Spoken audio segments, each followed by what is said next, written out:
Hey guys, Daisy here. So, I am going to do my very best to upload a video every week. I know I've been totally slacking. I've been insanely busy. It's ridiculous. I've literally been interrupted like 7 times so far trying to make this video. So bear with me. My enthusiasm was like way up there to begin with, and now it's kind of like I said this like 7 times already. So, okay. I am reviewing today a mechanical mod. I'm still very much in love with the iClear 30. I got 9 weeks out of my last coil in this thing, and I found out why. It's got silica coils, and as we all know, silica does not burn. You can pull one of the little strings out of the wicks and try and light it on fire with a lighter, and where the flame is will get like bright red hot, but it won't actually burn. It won't like curl up and die like everything else does. So I'm using the mechanical mod with my iClear 30. And so here it is. It's called a Kamery Mod. I lovingly call it the grenade, by the way, and it doesn't blow up. I mean, it could, but it just looks like a grenade to me, okay? So that's why I lovingly call it the grenade. One thing to note about this right off of the top is that it comes with a magnet. Use it. It goes on the positive end of the battery. This is this little guy here. If you don't, then it will become a grenade and it will blow up. So, again, not why I call it a grenade. Only because it looks like one. It's awesome. I like it. I got 4.5 days out of one charge of this battery. It's an 18650. Oh, I should probably show you.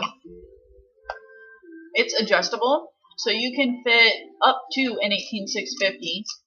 And I'm not sure about the numbers of the battery that it goes down to, but it's one of the little 2-inch long batteries. And so you just adjust it and it gets down. Now you don't have to worry about trying to grab this thing and bring it back out. It slides into itself, so you just grab it here and twist away. And they'll start coming back up and you can grab it and go nuts.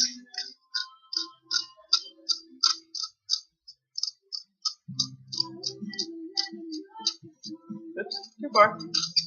It does come completely apart, by the way, for like if you need to clean it or something. This piece may be aluminum, but this piece I'm thinking is some kind of steel because it's got a good weight to it. This one is lighter than this one, so I'm thinking the outer casing is aluminum and this might be some kind of steel or steel alloy or something. I don't know the specifics on it, so don't quote me. Make sure you have your magnet on there. You need the magnet. I don't think anyone wants this thing blowing up in their hand. And you screw this back on there, and then you just adjust it until it gets a little hard to turn. It won't actually make contact. This is the button down here.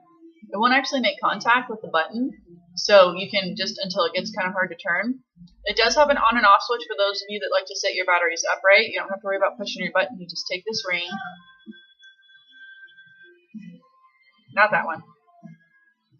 I put mine on there really tight because I never turn it off. Well, put the safety on, I guess. And you just screw it. Sorry, that was probably a little fast for some of you. But you just screw it this way until it gets to the button, and then you can't push the button in. And then if you want to use it again, you just screw the ring, and you can hit your button. I've noticed that this thing vapes like a variable voltage when it's bumped up to like 4.2 to 4.4.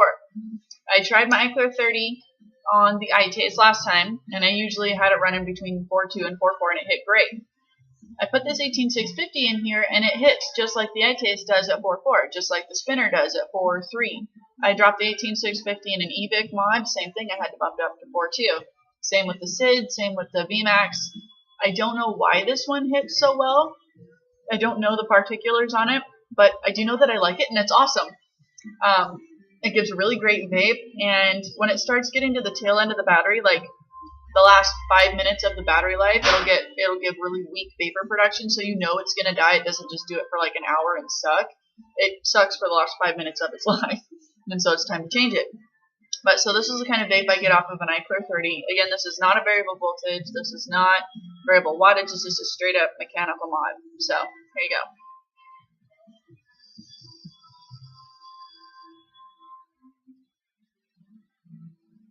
And that, just so you know, that I'm not doing just straight VG for this vapor effect. It's a 50-50 PG-VG mix, and it's actually caramel toffee. So there you go. I was told by a couple of people that I usually get about a day more out of my batteries, typically, than most people do. And I was wondering why that is, because just about everyone I know vapes pretty much the same amount as I do. And I started thinking about it, and when I vape, the last second of my draw, I let go of the button so I can clear the atomizer out. And I tried it one day, just holding the button down the whole time for the entire draw.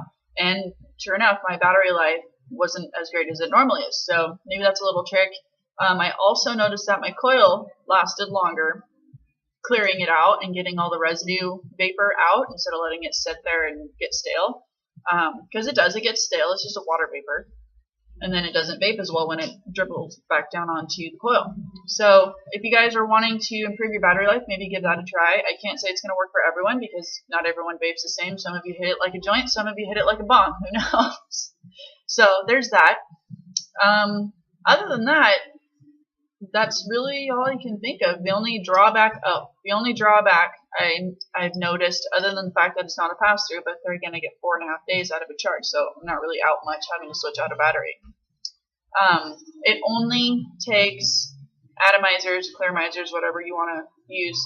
It only takes top pieces that have the 510 threading. It does not have the outer threading, so that's the only drawback I can see to this. I've been using it for, I think, about 2 weeks now. It might be just barely 2 weeks, but I haven't had any issues with it. I haven't had any issues with it coming apart. It's nice and sturdy. It doesn't wiggle around.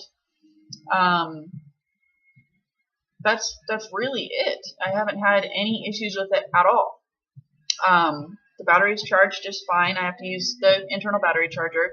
It does not charge through the 510 threading up top. I tried it. It doesn't work. Some of the mods you can do that with. This one you cannot. So yeah, and it's completely, changeable. You can put the little batteries in there, or you can put a full 18650 in there. It's kind of the sky's the limit with this thing, and it hits awesome. So if you have any questions or comments or anything, if there's something that you want me to answer in my next video next week, leave them in the comments box below. I will get to them in my video response next week. All right, God bless. Happy vaping.